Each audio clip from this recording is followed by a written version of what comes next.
There is a grief no one prepares you for. Not the grief of losing someone, not the grief of failure, not even the grief of regret, but the grief of becoming someone your old life can no longer hold. Nothing went wrong. No disaster happened. No single moment broke everything. And yet, something feels over. You don't miss who you were exactly, but you miss the world that version of you lived inside, and that grief is real. This grief doesn't come with permission. There's no funeral for it, no ritual, no language. Because how do you explain that you're mourning a life you outgrew? The routines that once made sense, the ambitions that once felt urgent, the conversations that once felt alive. You didn't lose them. They simply stopped fitting. And when something stops fitting, we're taught to optimize, to replace, to move on quickly. But grief doesn't respond to speed. It asks to be felt. Outgrowing your old life doesn't feel like progress. It feels like standing between worlds. The old identity no longer works, but the new one hasn't fully arrived. And that in-between space is deeply uncomfortable. Because your nervous system is still wired for a version of reality that no longer exists. Your body remembers rhythms your mind has already left behind. So even when you know you can't go back, some part of you still looks over its shoulder. This isn't weakness, it's integration lag. There is always a moment, quiet, unspectacular, when you realize pretending won't work anymore.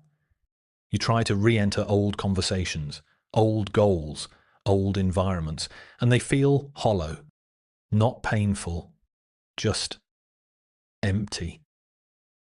That's when the grief sharpens, because you're not choosing between two paths anymore. One of them has already closed, and no amount of nostalgia can reopen it.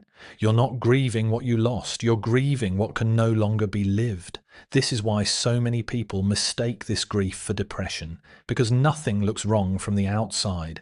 You're functional, capable, still moving, but inside something is dissolving. Depression collapses energy. This grief reorganizes it. Depression numbs. This grief sensitizes. One pulls you down, the other pulls you apart. So something more honest can form. And because society only recognizes pain when it has a clear cause, people start asking what's wrong with you, when the truth is, nothing is wrong. Something is ending. What makes this grief so heavy is not just the loss of the past. It's the uncertainty of what comes next. The old life gave structure, predictability, a sense of who you were supposed to be. Without it, the future feels unanchored. So the mind starts racing, optimizing, planning, worrying, trying to skip the pause. But here's the quiet truth. You cannot rush the space where an old identity dissolves. That space is not empty, it's fertile. This grief is not here to punish you. It's here to loosen attachments to versions of yourself that no longer reflect who you are becoming. It slows you down so you don't rebuild the same life in a different shape. It asks you to sit without immediately replacing meaning, to let the pause teach you, to honor the self that carried you here without trying to resurrect it. You are not meant to erase your past. You are meant to integrate it. So if you're in this grief, stop asking, what's next? Ask instead, what is no longer true? Let yourself miss what mattered without turning it into a mistake. Let the sadness exist without rushing to label it. This is not a failure to move forward. This is the cost of honesty, the cost of growth, the cost of becoming someone who cannot live in smaller worlds anymore. You didn't lose your old life. You completed it. And every completed chapter deserves to be mourned before the next one can be written. This grief is not pulling you backward. It's clearing the ground.